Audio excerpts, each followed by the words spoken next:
ধৌত চক্ষু কর্ণ তোমার নাসিকা, মন পরিষ্কার ভাই হয়ে গেলে তোমার ওজুর দরকার লাগে না। সুবহানাল্লাহ। মানে হাতও ধোয়া লাগবে না, পাও ধোয়া লাগবে না, চোখ কান এগুলি ধোয়ার প্রয়োজন নাই, খালি মন পরিষ্কার হলেই চলবে। আর মনে পথ বলবো দু একটা। পরের অংশে বলতেছেন সররিপুদাম, আগে করো দমন নফস তোমার দেহের রাজা, যদি নফস করে অত্যাচার করো তারে সুবিচার, জ্ঞান অনুসারে তারে দেও সাজা, দেওয়ানে দেয় বোঝা নফস হলে সোজা, 30 রোজার দরকার লাগে না। রোজা মনে হয় নকল, রোজা কি? রজবের চাঁদ উদিত হয়েছে না, পরের চাঁদের নাম কি? শাবান। এরপরে বলেন বলেন এরপরে 30 রোজা ফরজ যিনি করেছেন তিনি কে? আবার অনেকেই বলবেন হুজুর 30 এটাই বা আপনি বুঝলেন কিভাবে? এটা 29ও হতে পারে, 30ও হতে পারে। কথা বলেন ঠিক না বেঠিক? তাহলে হিসাব মিলালে দেখা যায় এই ভণ্ডর গোষ্ঠীদের ব্যাপারে কথা বললাম। আল্লাহ বললেন এই কোয়ালিটির লোকগুলি কোরআনুল কারীম নাজিল করেন নাই, আনজালনা, কোরআন নাজিল করেছি আমি আল্লাহ, মুবারাকাত। কেন নাজিল করলাম? জাতির কাছে বলে দাও আমি তাদের ভাগ্যের পরিবর্তন করার জন্য নাজিল করেছি। এই কোরআন সৌভাগ্যের চাবিকাঠি করে আমি জাতির কাছে দান করেছি। অন্ধকারে আছে, কোরআন মানলেই আমি তাদেরকে আলোর রাস্তা দেখাবো। একজন ব্যক্তি জাহান্নামের দিকে ধাবিত হয়েছে, কোরআন মানলেই আমি তারে জান্নাতের রাস্তা দেখাবো। অসৎ জায়গায় সময় লাগায়, কোরআন মানলেই আমি তাকে সৎ জায়গায় দেখায় দেব। শুধু তাই না, এই পথ অবলম্বন করতে গেলে দুইটা বিষয় তাদেরকে ফলো করা লাগবে। আল্লাহ বললেন তার 1 নাম্বার ফাত্তাবিউহু, জীবনের সকল ক্ষেত্রে অনুসরণ করা লাগবে, অনুকরণ করা লাগবে কোরআন এন্ড সুন্নাহ। আর 2 নাম্বার আল্লাহ বললেন ওয়াত্তাকু, জীবনের সকল ক্ষেত্রে ভয় করা লাগবে আল্লাহকে। আমি আপনাদের কাছে জানতে চাই, বলেন তো আমরা ভয় করি কাকে? করা লাগবে কাকে? করতেছি কাকে? আল্লাহকে। আমার এই ছোট্ট গবেষণায় আমি যেটা পেয়েছি তা হলো, এদেশে সাধারণ কর্মীরা যতটা ভয় করে মেম্বারকে, মেম্বাররা যতটা ভয় করে চেয়ারম্যানকে, চেয়ারম্যানরা যতটা ভয় করে এমপিকে, এমপিরা যতটা ভয় করে মন্ত্রীকে, মন্ত্রীরা যতটা ভয় করে প্রধানমন্ত্রীকে, তার একানো ভয় যদি এদেশের জনগণ সাধারণ কর্মী আল্লাহকে করত, তাদের কপাল খুলে যেত। কথা বলেন ঠিক কিনা? এজন্য হিসাব মিলানো লাগবে। আমরা কোরআন এন্ড সুন্নাহর এই কথা শোনার জন্য এখানে এসেছি। আমরা সাধারণ কোন মানুষকে আর ভয় করতে চাই না, আমরা ভয় করব জীবনের সকল ক্ষেত্রে কাকে? আল্লাহ। সিদ্ধান্ত নেওয়া যায় ইনশাআল্লাহ, সিদ্ধান্ত নেওয়া যায়।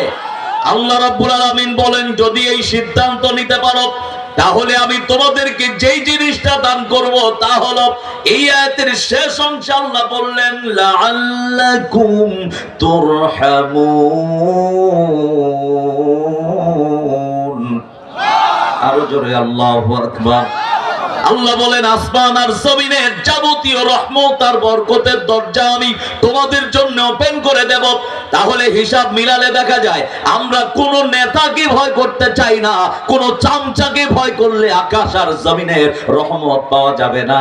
মুসলমান যাকে ভয় করবে তিনি কে? আল্লাহ। এই ভয় অন্তরে নিয়ে ময়দানে কাজ করা লাগবে। রাজি আছেন? রাজি আছেন? কারো অগ্নিচক্ষুকে ভয় করা যাবে না। এটা কি মাসুদুর রহমান নিষেধ করেছেন না আল্লাহ নিষেধ করেছে? কে নিষেধ করছে? ভুল বোঝার সুযোগ নাই। এবার আমরা বললাম আল্লাহ, তাহলে বুঝলাম তোমার কালাম শুনবো, এই অনুপাতে কোরআনুল কারীমের সাথেই লেগে থাকবো। আমরা জীবনের সকল ক্ষেত্রে কোরআনুল কারীমটাকে অনুসরণ করব, তোমাকেই ভয় করব। আল্লাহ বললেন যদি এই সিদ্ধান্ত নিতে পারো, কুতুবপুরের তাফসীর মাহফিল থেকে কোরআনের কথায় আমি আপনাদেরকে জানায় দিতে চাই, আকাশ আর জমিনে রহমত আর বরকতের দরজা আল্লাহ রাব্বুল আলামিন আপনাদের জন্য ওপেন করে দেবে।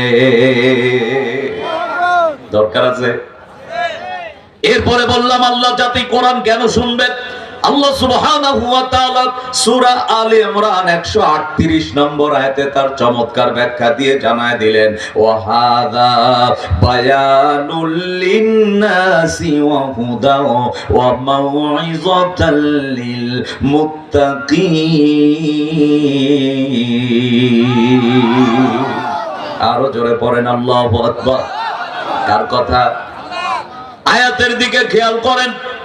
আল্লাহ বললেন হাযা বায়ান। কোরআন হলো বায়ানের কিতাব, কোরআন হলো ওয়াজের কিতাব, কোরআন হলো বক্তব্যের কিতাব, কোরআন হলো নসিহতের কিতাব।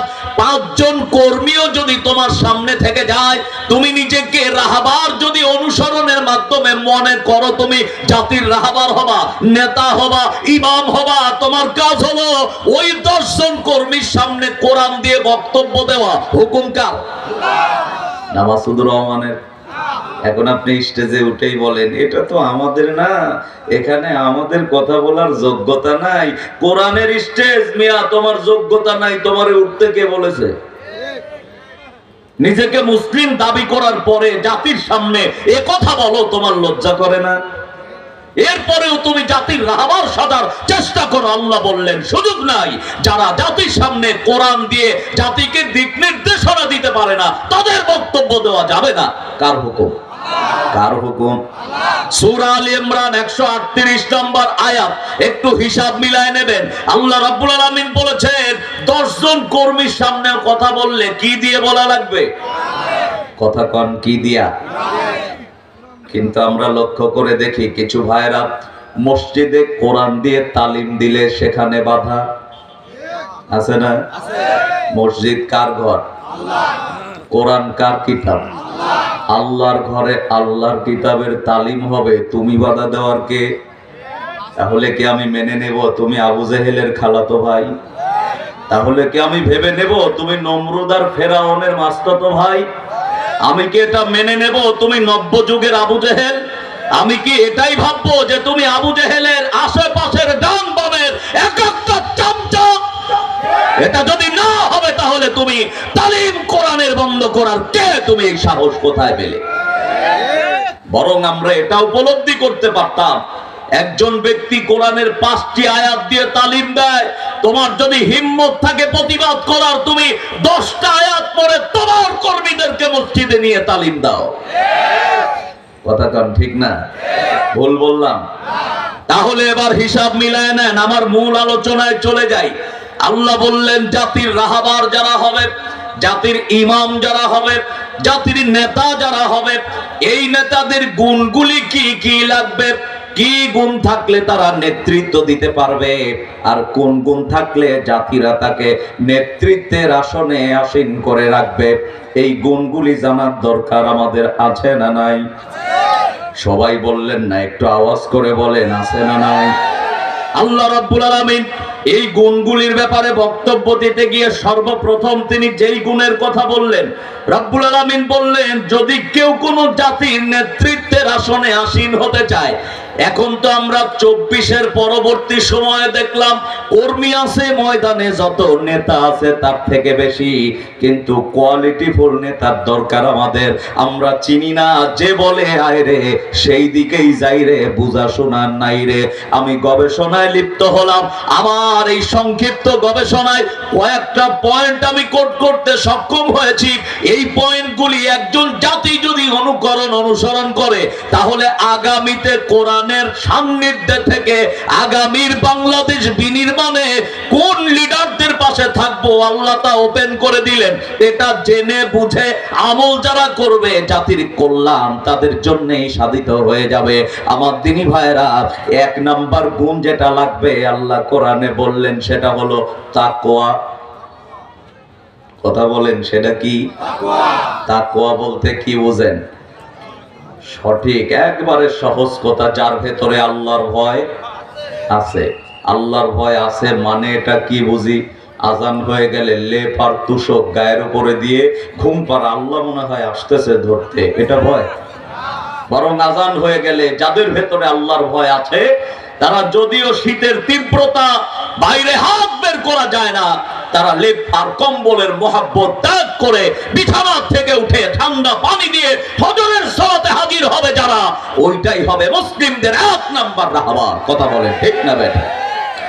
এটা যারা করে তারাই হবে 1 নাম্বার রাহবার, আর এটা যারা করে না তারা হবে ধোঁকাবাজ। বিগত দিনে অনেক ধোঁকাবাজ দেখেছি আমরা। 1 নাম্বার তাকওয়াবান খুঁজবো ইনশাআল্লাহ। কষ্ট হলো, এটা মনে হয় রাজনীতির কথা বললাম নাকি?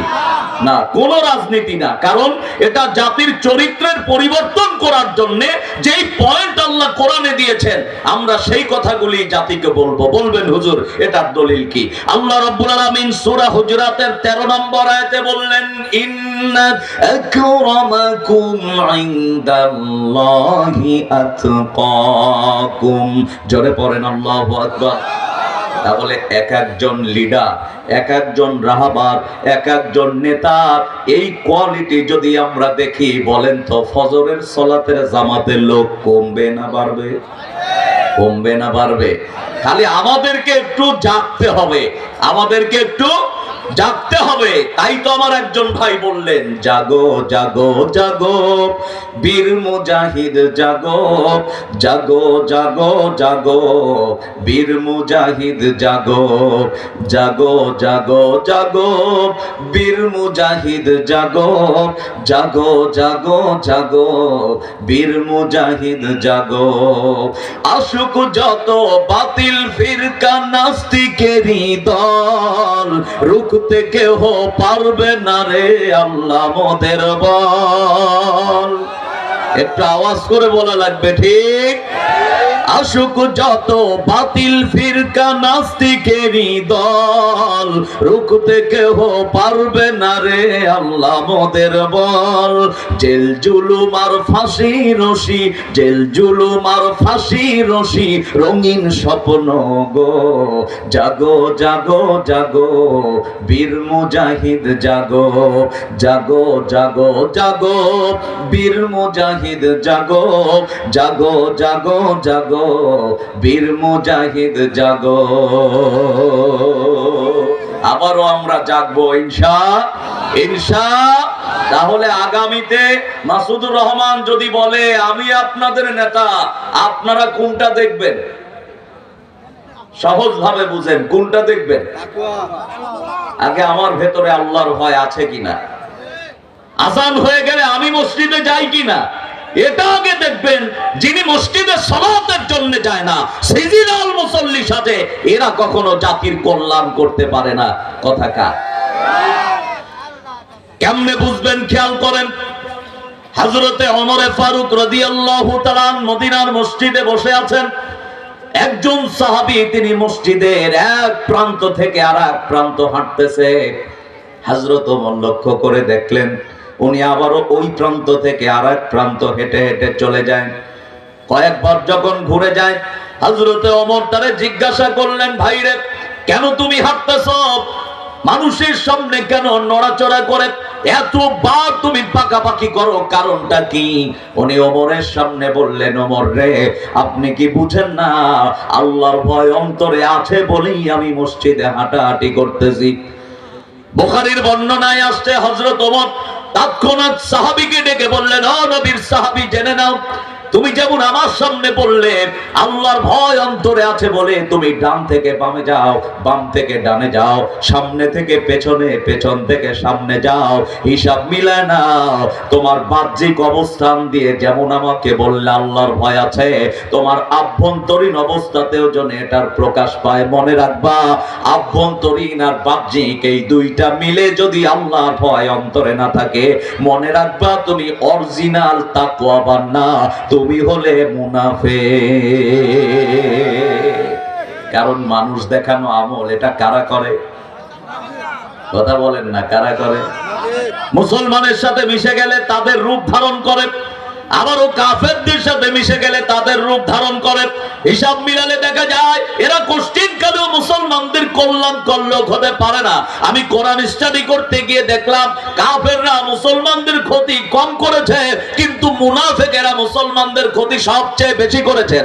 আমি কোরআন স্টাডি করতে গিয়ে আরেকটা বিষয় উপলব্ধি করলাম, হিফজুল কোরআন শরীফ, যেই কিতাব পড়ে যেই কোরআন পড়ে হাফেজ হয়েছি, এই হাফেজি কোরআন শরীফে সূরা কাফিরুন নামক একটি সূরা আছে, মাত্র 3 লাইন। সূরা মুনাফিকুন নামক একটি সূরা আছে, হিফজুল কোরআন শরীফের লাইন গুনে দেখলাম মাত্র 22 লাইন।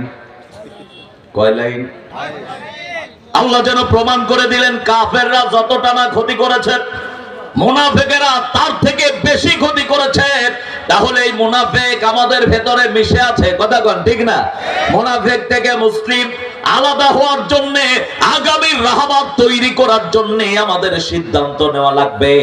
আল্লাহর ভয় যার অন্তঃকরণে আছে আমরা তার সাথে থাকব, যার ভেতরে আল্লাহর ভয় নাই আমরা তার কাছে থাকতে পারি না। হুকুম কার? হুকুম কার? আমার প্রিয় ভাইরা খেয়াল করেন, এবার আমরা বলি আল্লাহ 2 নাম্বার যিনি আমাদের রাহবার হবেন, 2 নাম্বার যিনি আমাদের ইমাম হবে। আমার ইমাম মনে করলে আমার দেশের কিছু মানুষ মনে করে মনে হয় খালি মসজিদের ইমাম। ইমাম মানে কি সবাই জানেন? একটু আওয়াজ করে বলেন, ইমাম মানে কি? 200 ঘর মহল্লার একজন ইমাম নিয়োগ দেবে সভাপতি ভাই। এই ইমাম নিয়োগ দিতে গিয়ে আগে দেখে ওর লেখাপড়া কামেল পাস আছে কিনা, দাওরা হাদিস পাস আছে কিনা, ওর ব্যক্তিত্ব ভালো কিনা, ওর বউ পর্দা করে কিনা, সালপাল মেয়ে যদি থাকে তারা পর্দা করে কিনা। শুধু তাই, এরা আবার এটাও দেখে ইমাম সাহেব হালাল খায় কিনা, হারামের সাথে তার সম্পৃক্ততা আছে কিনা। এতটা দেখার পরে 200 ঘর মহল্লার একজন ইমাম আমরা মসজিদে নিয়োগ দেই, অথচ সেই মানুষই আমরা একটা সমাজের ইমাম নিয়োগ দেব।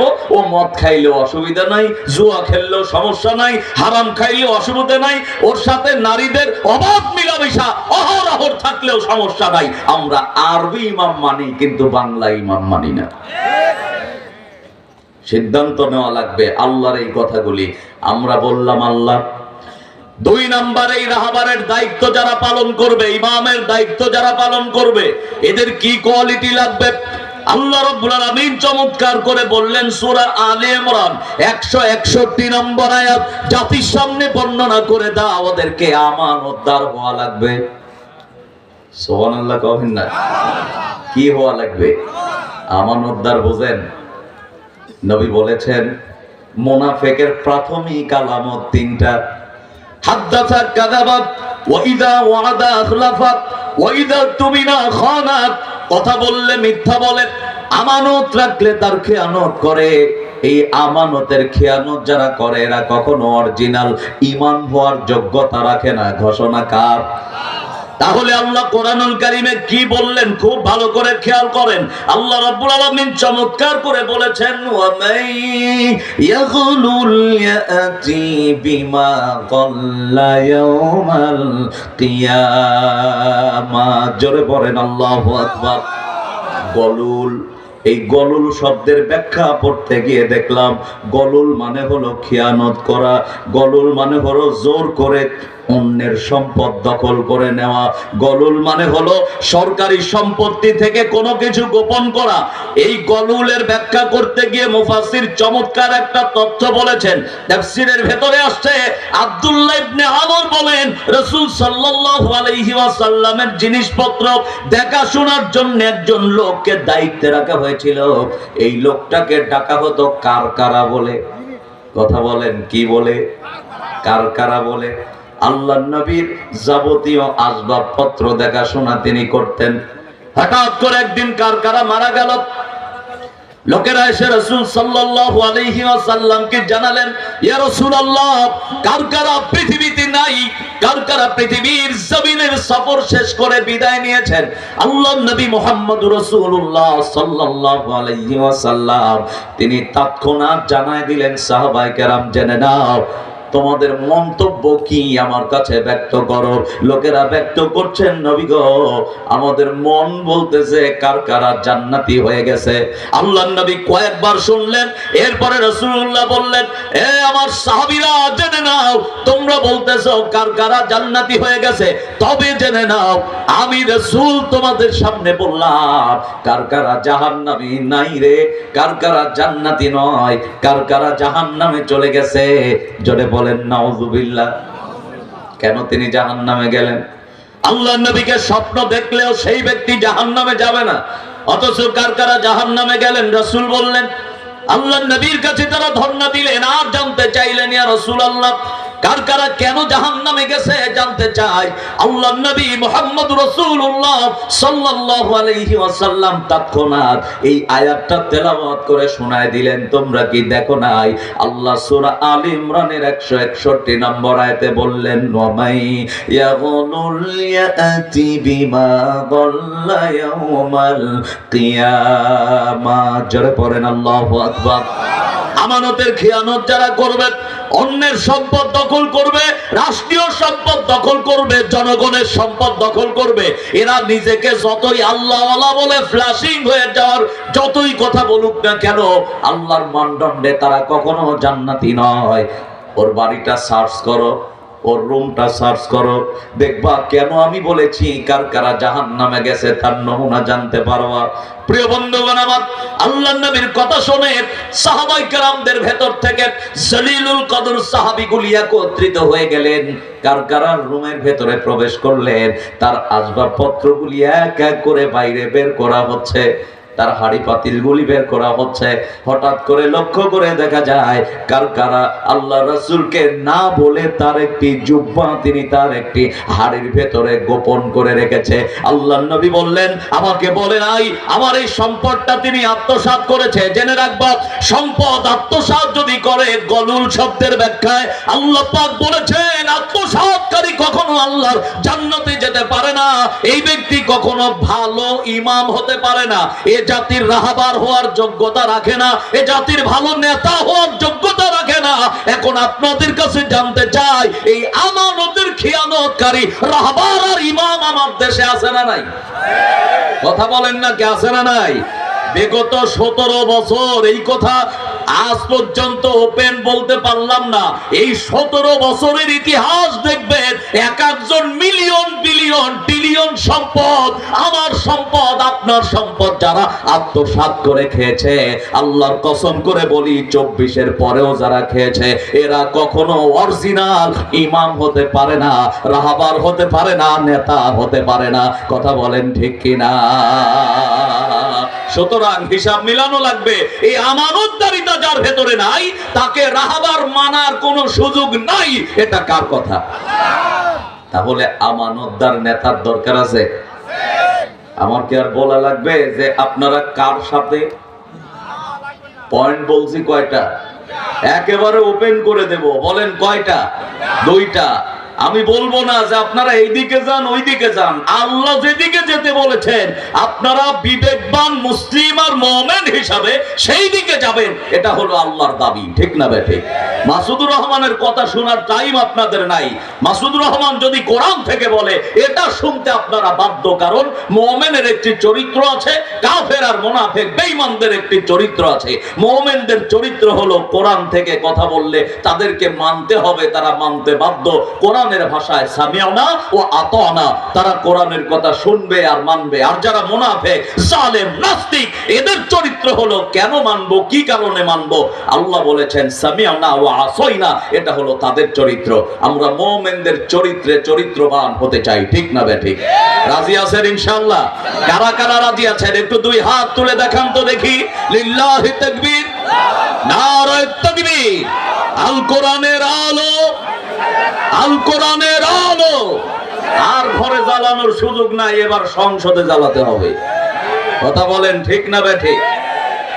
যারাই কোরআনের সপক্ষে মুসলিমরা তার পক্ষে, যারা কোরআনের বিপক্ষে মুসলিমরা তার বিপক্ষে। আমি বলবো না আপনি এইটা করেন ওইটা করেন, ওটা আপনার অ্যাজ ইওর উইশ, আপনার যেটা ইচ্ছা আপনি সেটা করতে পারেন। ঠিক না বেঠিক? তবে এই কোয়ালিটি দেখে আপনাদেরকে নেতৃত্ব বাছাই করতে হবে। বুঝতে বাকি আছে? এখন অনেকেই বলবেন, হুজুর আমরা আগে যে ভুল করছি সেখান থেকে কি সংশোধন হওয়ার কোনো সুযোগ নাই? সুযোগ আছে না নাই? কেমনে সুযোগ আছে? এই আয়াতগুলোর পারপাসে একটু ওয়াজ করে দেই, খেয়াল করেন। খেলাফতের দায়িত্বে ক্ষমতায় ওই সময় ছিলেন আমিরুল মুমিনিন হযরতে ওমর। ছাগল চোরানোর যোগ্যতা যার ছিল না, কিন্তু আল্লাহ রাব্বুল আলামিনের কালাম মেনে নেওয়ার পরে আল্লাহ তাকে এত যোগ্যতা দান করেছিলেন, ৩২.৫ লক্ষ অর্থাৎ অর্ধ পৃথিবীর খলিফার দায়িত্ব আল্লাহ হযরত ওমরকে দান করেছিলেন। সুবহানাল্লাহ কোন। যার দায়িত্ব পালন করার যোগ্যতা একটা ছাগলের ছিল না। ছাগল চড়াবেন মাঠে, এত পরিমাণ রাগ, বলে ডান দিকে যা, ছাগল বাম দিকে যায়, বলে বাম দিকে যাও, ডান দিকে যায়, মেজাজ খারাপ, একবারই মেরেছে, পৃথিবীর জমিনে শেষ হয়ে গেছে। সেই ওমর অর্ধ পৃথিবীর খেলাফতের দায়িত্ব আল্লাহ তারে দান করেছেন শুধুমাত্র কোরআন মেনে নেওয়ার কারণে। সেই ওমর খেলাফতের দায়িত্বে একজন যুবক অত্যন্ত পরহেজগার, আজান হয়ে গেলে যুবক আর 1 সেকেন্ডের জন্য বিছানায় পিঠ লাগায় নাই। কাজে ব্যস্ত থেকেছে, আজান শুনেছে, কাজ ছেড়ে দিয়েছে, মসজিদের জায়নামাজে হাজির হয়ে গেছে। আল্লাহ বললেন, যখন বান্দা তাকবীরে তাহরিমা বেঁধে নেয়, আমি আল্লাহ আর আমার ওই বান্দার ভেতরে বিন্দু মাত্র ফাঁক থাকে না। সুবহানাল্লাহ। বান্দা আলহামদুলিল্লাহি রাব্বিল আলামিন আর রহমানির রহিম মালিকি ইয়াউমিদ্দিন সূরা ফাতিহা তেলাওয়াত করছেন, আল্লাহর সাথেই যেন সেই বান্দার বান্দিটা কথা বলছেন। সুবহানাল্লাহ বলেন। এই বান্দাটা সালাত হয়ে গেছে, তাসবিহ তাহলিল তেলাওয়াত করেন, যতটুকু সময় পান তার রিজিক তালাশের পরে তিনি আল্লাহর পরহেজগারিতায় লিপ্ত থেকে যান। হঠাৎ করে তার মাধ্যমে একদিন গুনাহ কবিরা সংগঠিত হয়ে গেছে। কেন হলো, কি কারণে হলো, এটা জানার দরকার নাই, লম্বা ইতিহাস সংক্ষেপে বলে দেই। আমার প্রিয় ভাইরা, কি কারণে হয়েছে, কেন হয়েছে? এই যুবকটা গুনাহ কবিরা, বড় গুনার সাথে লিপ্ত হয়ে গেলেন। হঠাৎ করে তিনি এই উপলব্ধি করলেন, আল্লাহ আমি তো গুনাহগার হয়ে গেছি, গুনাহ থেকে কি আমি মাপ পাবো না? উনি সালাত শেষ করলেন, কোরআনুল কারীম নিয়ে বসে গেলেন, আর তিনি বারবার করে তেলাওয়াত করছেন, মালিক তুমি তো বলেছো তিবিয়ানাল লিকুল্লি শাই, সব কথার স্পষ্ট প্রমাণ আছে আমি গুনাহ করেছি, গুনাহ থেকে পরিত্রাণ পাবো, মাপ পাবো, এমনকি কোনো কথা তুমি বলো নাই। আল্লাহ রাব্বুল আলামিন যুবকের চোখের সামনে সূরা নাসিয়া 40 এবং 41 নম্বর আয়াত দিয়ে দিলেন। আল্লাহর গোলামটা তেলাওয়াত করে তিনি অভিভূত হয়ে গেলেন। কোরআনুল কারীমের সেই আয়াতে আল্লাহ রাব্বুল আলামিন বলছেন, ওয়া আম্মা মান খাফা মাকামা রাব্বিহি ওয়া নাহান নাফসা আনিল হাওয়া। একটু আওয়াজ করে পড়ে নেন আল্লাহু আকবার, আরো জোরে পড়েন আল্লাহু আকবার। কোরআন পড়তে আর শুনতে ভালো লাগে না? কথা বলেন না, ভালো লাগে না? তাই তো আমি মাঝে মধ্যে গাই, মমিন ভাই সময় নাই, কোরআন পড়ো, দুনিয়ার মোহাব্বত একটু ছাড়ো, কোরআন আর হাদিস পড়ে এই দুনিয়াতে মনটা গড়ো, তারপরে তুমি মরতে পারো। এ দুনিয়াতে মনটা গড়ো, তারপরে তুমি মরতে পারো। তুমি মরবে যখন তোমায় পড়াবে কাফন, কেউ হবে না আপন। দুনিয়ারি মায়া জালে থেকো না আর মেতে, বাবা মায়ের আদর ফেলে হবে তোমার যেতে। পাপ পুণ্যের হিসাব শেষে আমল হবে দিতে। মুমিন ভাই সময় নাই, কোরআন পড়ো, দুনিয়ার মোহাব্বত একটু ছাড়ো, কোরআন আর হাদিস পড়ে এ দুনিয়াতে মনটা গড়ো, তারপরে তুমি মরতে পারো। এ দুনিয়াতে মনটা গড়ো, তারপরে তুমি মরতে পারো। কথা বলেন ঠিক? কোরআন পড়া আর শোনা ভালো লাগে না? ভালো লাগে না? ব্যক্তিটা এই দুইটা আয়াত পড়ছেন, আল্লাহ বললেন বান্দা অপরাধ করেছো, স্বীকার করো। 1 নম্বরে কি করো? ভাই আপনাদের মনোযোগ আছে? প্রধান মেহমান অল্প সময় চলে আসবেন, উনি 10টায় আসবেন ইনশাআল্লাহ। 10টা থেকে প্রাণ খুলে আপনাদেরকে আলোচনা শোনাবেন। আমি তো 4 বছর থেকে আছি। কয় বছর থেকে? 4 বছর থেকে আছি ইনশাআল্লাহ। খারাপ লাগতেছে না মনে করতেছেন মাসুদুর রহমান 4 বছর থেকে আছে, এখন যদি ওর সাথে সুবহানাল্লাহ বলি সওয়াব পাই কিনা? আমি আপনাদেরকে ইনশিওর করতেছি, আমার প্রিয় বড় ভাই মুস্তাক আহমেদ রাজশাহী, ওর সাথে সুবহানাল্লাহ পড়লে যেই সওয়াব, আমার সাথে পড়লেও সেই সওয়াব। কমার সম্ভাবনা নাই, বাড়ার সম্ভাবনা আছে। কথা ঠিক না? ঠিক না? ব্যক্তিটা আয়াতগুলি পড়ছেন, আল্লাহ বললেন অপরাধ করেছো, আগে স্বীকার করো আল্লাহ অপরাধ হয়ে গেছে, এরপরে আমার কাছে মাথা নত করো, আর সিদ্ধান্ত নাও জীবনে অপরাধ করব না, তাওবা করো, আমি আল্লাহ তোমার জীবনের গুনাহ মাফ করে দেব। সুবহানাল্লাহ। তাহলে ফিরে আসার সুযোগ আছে? কথা কন না আছে? শুধু আমাদের মনের ব্যাপার, ঠিক না? আগে সন্ত্রাসী করেছেন, মাঝখানে ঘরে থেকেছেন, সুযোগ পেয়েছেন, আগের থেকে আবারও মাল কামানো বাড়িয়ে দিয়েছেন। তার মানে বোঝা গেল আপনার পরিবর্তন নাই, স্বীকারও করেন না, আপনার জন্য মাপ পাওয়ার সম্ভাবনা নাই। যা করেছেন আর করবেন না এটা স্বীকার করে মাথা নিচু করে তাওবা করবেন। আল্লাহ বললেন ইয়া আইয়ুহাল্লাযীনা আমানু তুবু ইলাল্লাহি তাওবাতান নাসুহা। জোরে পড়েন আল্লাহু আকবার। আল্লাহ বললেন একনিষ্ঠ ভাবে তাওবা করো। তাহলে আমরা সূরা নাজিয়াত 40 নম্বর আয়াতে পেলাম, বান্দা অপরাধ করেছো, মাথা নিচু করে স্বীকারোক্তি দিয়ে সিদ্ধান্ত নাও আর জীবনে অপরাধ করবা না, আমি তোমার জীবনের সব অপরাধ মাফ করে দেব। 41 নম্বর আয়াতে আল্লাহ বললেন শুধু মাফি করব না, ফা ইন্নাল জান্নাতা হিয়াল মাওয়া। জোরে পড়েন আল্লাহু আকবার।